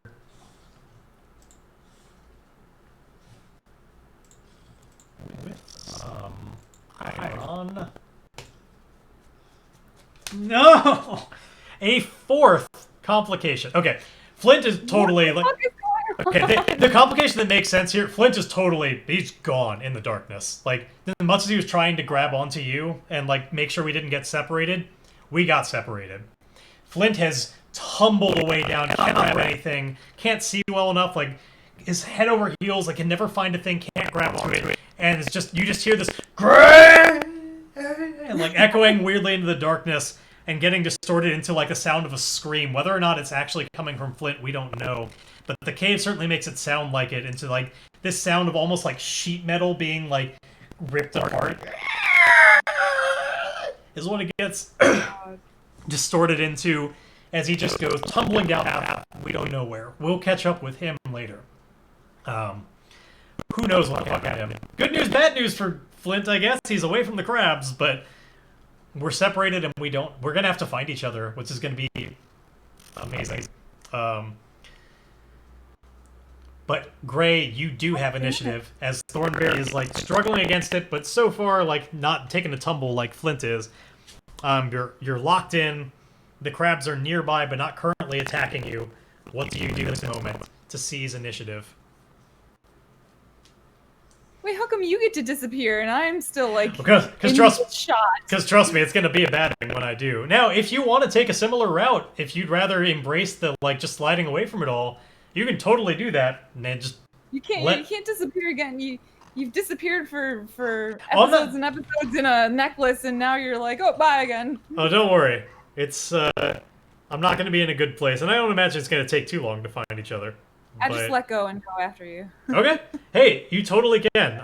If I'm you like, nope, not with you again. Fuck that, Flint. No, I love it. Like, you start seeing me tumble off in a direction, and you're like, that is not going to happen. It sounds like you're facing danger. This is going to be an escape from the combat from you as well, which is totally fine. You do not ever have to end the fight by just, like, beating them up until they die. You could also just try and escape if they're getting too bad, and that's basically what's happening here. So you aim yourself to just to slide down in a hopefully more controlled way in the same direction that Flint is going, so that we stay together. I love it. Now, It's exactly what Grayson is like. Oh no, you don't, Flint. yeah, no, no, no, no, no. Now, I think this is in a way. In a way, this is almost like doing the end the fight move, which is, make a move to take decisive action and you score a strong hit. You can resolve the outcome of this fight. I think this makes sense. We're definitely going to lose because we've made no progress in the fight. So, like, there's going to be some minor price that we pay as a result of this, because, we're going down a path that's not a good path, but we get out of the fight. Like, we lost, but we're probably better than sticking around. So, Gray, first with your initiative, like, I'd love to find some way to represent, like, the danger that you're facing, to just try and, like, aim yourself correctly to follow the right path. Which is probably one of any of your 3 physical skills. I'm not really sure. All of them are 1s anyway. They're all the same.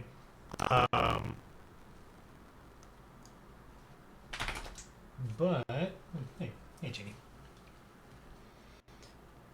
Yeah, I kind of see it mostly like Edge, like it's your being nimble to be able to kind of like guide yourself nimbly in a controlled slide, as opposed to like tumbling in a bad way like Flint did, because he's totally gonna. When we catch up, he's definitely gonna be more hurt for that as well. I allow myself to slide, but more along the wall of the cave, where I can like kind of control the pace at which I am, or the speed at which I slide. Whereas you're more No, I have no control over whatsoever. Flint is definitely going to suffer a decent amount of harm when we catch up with him, to see what he's like at the end there. So yeah, let's have you face danger with Edge then, to kind of represent that, because I think that's closest to like the way I would envision you doing that, kind of like being a little bit more nimble about the way you do this and controlled. And then yeah, we'll basically escape the fight.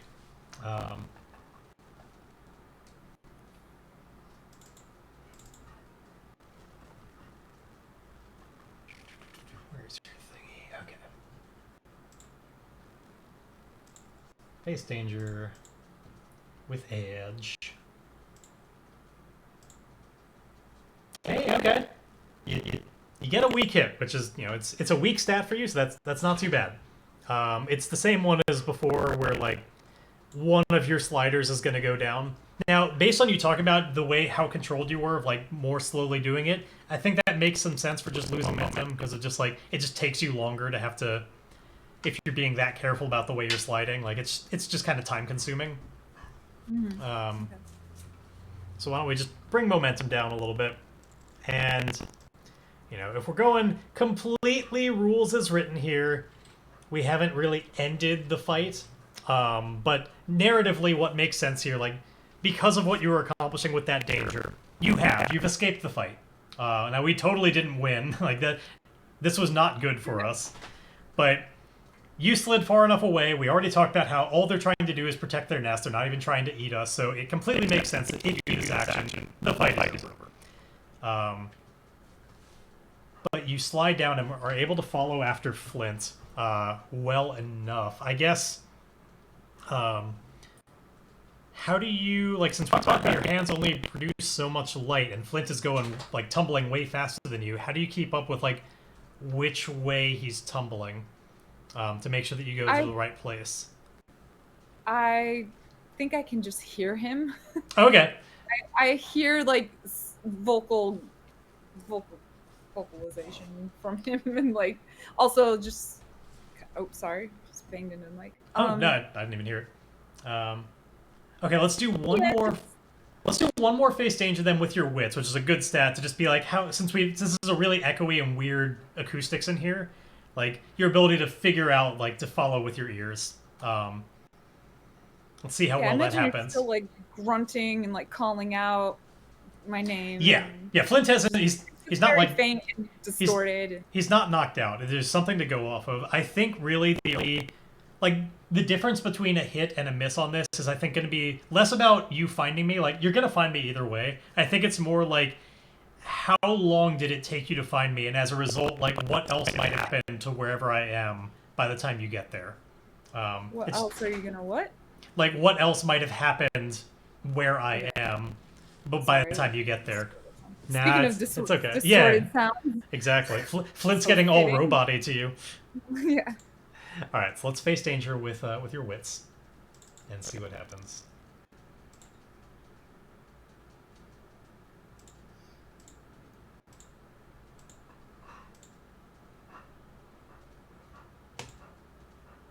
Okay.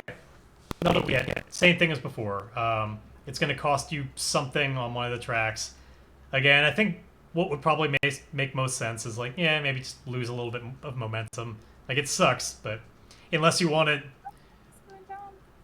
Can I just getting beat up by all the rocks that Yeah, we can totally do that. Your health is decently high. You just maybe in order to follow and like keep up, you have to go a little bit faster than you'd like to, and it's just you kind of getting scraped up a little bit. Totally makes sense to me. Okay. Let's do that to you. So yeah. Losing momentum because if anything, I've gained momentum as I'm sliding. His yeah, that's sloping. It's true. You've gained some literal momentum In a technical sense. Well, it all depends on how controlled of a like how slowly you're taking it.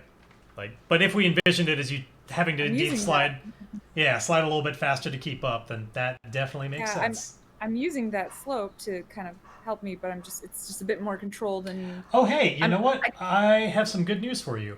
You actually get a strong hit because I rolled it with Flint stats, not yours. Flint doesn't have good wits, you do.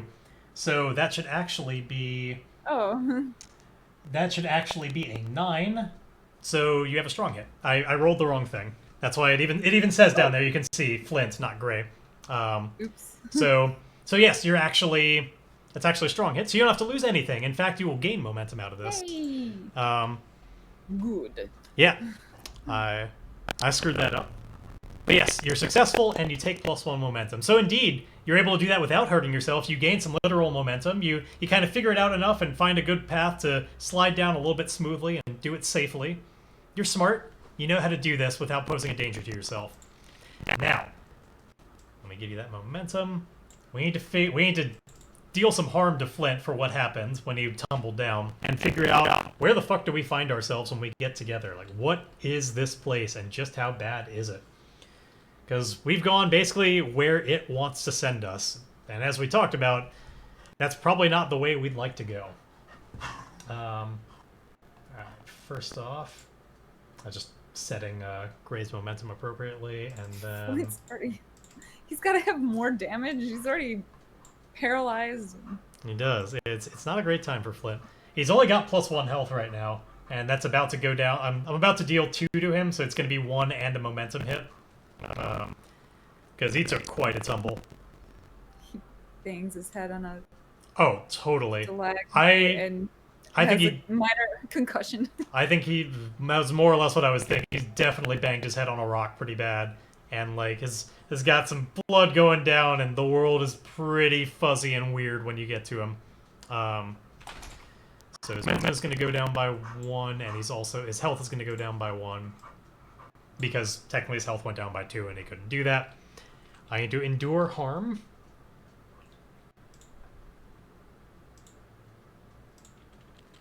Suffer move.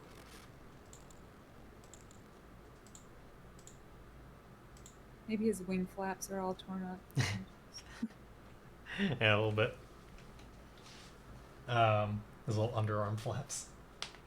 Alright, so I got a weak hit, which means nothing happens. I'm really beat. My health is at 0. My momentum is in the toilet. It is at -2 right now. Which we've never really had to contend all that much with negative momentum before. But it's bad. You don't want it to happen. It starts canceling out dice rolls. So basically, if I roll a 2 on my like 6-sided die down there, the fact that I have -2 momentum is going to be like, oh, you rolled a 2? That's nothing then. And it has to match. So if I roll a 1, nothing will happen. If I roll a 3, 4, like, it's only specifically on a 2. But what that means is as my momentum gets worse and worse, down to like -6, eventually gets to the point where like your best rolls start just disappearing. Um, it's a bad hit. You don't want it. You want to get out of there, and of course you can't reset momentum while it's in the negative. So I have to like earn my way out of it. So yeah, Flint, wherever we are, is just like lying dazed on the ground. He's conscious, but like the world is fucked up. And as one of the last things that we do before, because we're almost out of time here, let's figure out what kind of room is this? Where are we, and what is going on? Can it be the lake now, where it's just an acidic lake? Maybe that's where you were headed, the underground. It could be. I mean, if yeah, maybe like, your foot's in it and it's starting to sizzle, and more you're damage. like not fully aware of it because you're. Yeah, I mean, I was considering rolling on these cards, but I also like the game is all about like if you've got a good idea, just go with that. You need to roll, and so yeah, let's go with that. Like it makes sense for where it'd be trying to get to us. Like yeah, I slide down. I finally hit you or get close to you or feel my way. I think that in the type of daze and paralysis that I had, that had it not been for you getting down here, like I would have indeed slid like just fully in. Like it was just hard for me to grab onto enough stuff. But you've gotten down to be able to like halt my sliding just enough that like I'm no longer just gonna like go right into this. But yeah, I think we're indeed right nearby like this underground lake that's just like especially. I don't think it. Maybe not like full on like immediate acid. Like it's just like as soon as you dip something in, like it just starts eating away quickly. I think it's a more slow. Like the pH is high, and like over time, it would do that. And so yeah, maybe indeed have like a little bit sticking in. Like if you were to dip your hand in it, it's almost like that slimy feeling, like it's starting to eat away at your. Yeah, it doesn't feel good. Bleach. Yeah. Like there's a weird texture, and you're just like, ugh. It's very uncomfortable, but it's not an immediate, like, it's just going to immediately cause damage. At least not at this level. Like, maybe deep in, like, it gets worse and worse. But, like, this is, like, one of its stomachs that it, trying to bring us down to. Probably. Oh, a terrible odor. So you find me down there. Also. Now, Thornberry did not make the same choice that you did. Like you talked about when after Flint. I don't know where Thornberry is. What if he never made it down? What if he kind of just like got caught in some kind of like jutting out bit of rock? No, exactly. I totally think Thornberry's up above. Little nook. Yeah. I think Thornberry certainly would have tried to do that as much as possible. Thornberry would not want to go down this slope. So to the best of his ability, Thornberry has gotten himself stuck up there to like hold on and just avoid falling down. He's out of danger of the crab things. I think stuck somewhere. I think when you get down to me, Rascal is like pulling at like my pants a little bit out of the acid to like tug at it ineffectually because he's just way too small. But like kind of tugging at my pants when you get there, and then like Flint is just like moaning next to this lake and just hears you slide down and it's like, please tell me you're Grae. Grae. I'm Grae. It's me. You're okay. You're okay. I'm shining my light and just looking over you, seeing how much damage you actually have. Not okay. And also shining. I have one hand on you, one hand over the lake, kind of glancing over, seeing what I'm trying to see what is ahead of us. Flint is looking terrible. Really beat up. Indeed, like just blood trickling down. Like he clearly hit a lot of things along the way. And he's still just like, he can't move his legs. Just like, Grae, we're gonna need to find a way to get this poison out. I'm of no help to you if I can't move. There must be a way. Is there? I'm out of herbs. I'm out of supplies. We have no supply. I'm sure I could come up with something, but I just Flint is like, then we need to find something. Maybe this cave has some kind of produces some kind of antidote.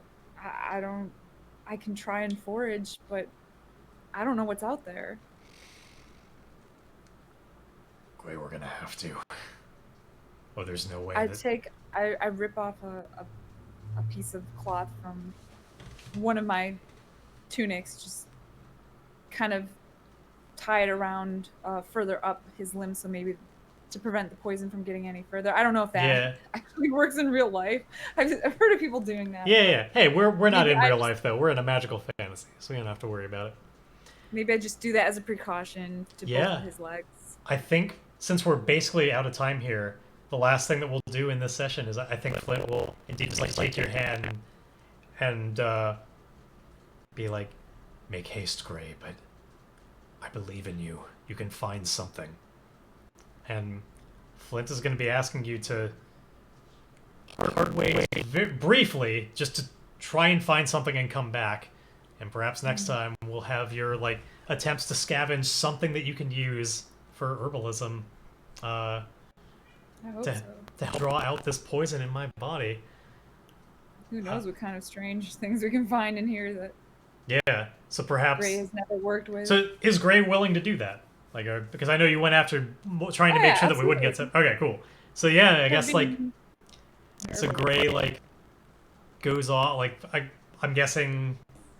Which way would you like to go, just for kind of a last shot? Are you like skirting around the edge of this lake to see like what's around down here, or like climbing back up the slope?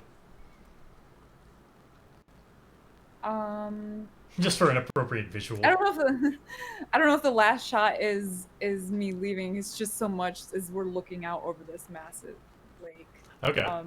And I am promising him we'll figure something out. What about like maybe the last shot is like, so we say like Flint says like there must be something down here, and then like we widen out more and more, like, it's lake and lake and lake. And then there's like just some kind of like slithering motion rippling through in the middle of the lake. It's like there must be something down here rippling. No, I like this visual of those stalagmites. I forget which ones are the ones that hang down. There's stalagmites, stalactites. Okay, I like the idea of them dripping, and every time they hit the water, it kind of luminous in a ripple. It kind of fades. So okay. Every time it hits sure. Water or something. So I'm noticing that, and I say, Flint, look. And I like fading out like that. All right. Sounds cool to me. Well, this has been episode 25 of. I expected to do a little bit more delving this time than us getting farther, but the dice were strongly against us today. Was 4 complications during this session, and that was even with. I want to be clear. We went in with both of us at almost maxed momentum. We were actually in a great position to start with, but other than some of our media, like obviously we didn't have supply, which is not great. But just dice took a turn real quickly. We're now in quite a situation, but you see the way that the story continues. We never know where it's going to go, but it's pushed us down a path. In this case, very literally, it slid us down a path. And now we've got kind of an agenda, something for Grae to do as we try and get out of here. So I hope you have enjoyed this latest session. We do this every Tuesday from 3 to 5 p.m. Pacific time. Now that I'm back in town, we're going to be starting back up. So episode 26 will be next week at this same time. Blink, of course, has a very different stream over there. When do you think we can catch you next doing your musical shenanigans? I have no idea. I try to stream a couple times a week. I wish I had a solid schedule, but unfortunately I can't make that happen. But if you're around, around afternoon, evenings, Eastern Standard Time, you might be able to catch me streaming some music. If you follow to twitch.tv/BlinkandFirefly, then you'll certainly be aware when she is live. And I highly recommend you do that. It is a very worthwhile stream. Plus, might catch the ones where we do like music duets. Granted, over on her channel right now, I will say again, there's a couple of VOD when I was in town. We did a couple of cello piano streams that I definitely recommend you check out while they last. They're currently in her VODs, but they're only going to be there for a little while now. But so we do this every week. Again, this is Ironsworn. If you liked what you played or what you saw here, and want to check it out for yourself, it is a great RPG for quarantine because you can play it entirely by yourself. No prep, it's just roll with the seat of your pants, It's available at ironswornrpg.com. I promote it every time. I did not make this. Sean Tompkin made it. I just love the product, so highly recommend that you check it out. And if you really like it and like these kind of delve rules, which again I know we didn't really see too many of them because they got bogged down pretty quickly. But if you like the idea of that kind of granular spelunking and like dungeon sort of exploring, then highly recommend you check out Delve, the supplement of the game. Otherwise, on my channel, the next thing you're going to see is tomorrow afternoon at 2 p.m. Pacific time. I'm doing the next installment of what I call What's That Wednesdays, where we look at indie games that you've probably never heard of. The one for tomorrow is called The Orion Trail. It is going to be an Oregon Trail style game, I think, based on that game, that is set in sci-fi setting. We're like an AI that's like taking care of our various like the crewmates are trying to keep them alive as we go down the Orion Trail. Makes it along the way. We're going to be checking it out, see how well it fulfills its promises, discussing what we might do differently, what we really liked about it. It's kind of part playthrough, part analysis in a more critical sense. And we do that every Wednesday afternoon. That'll just be the game for this time. We always take a look at one game at a time.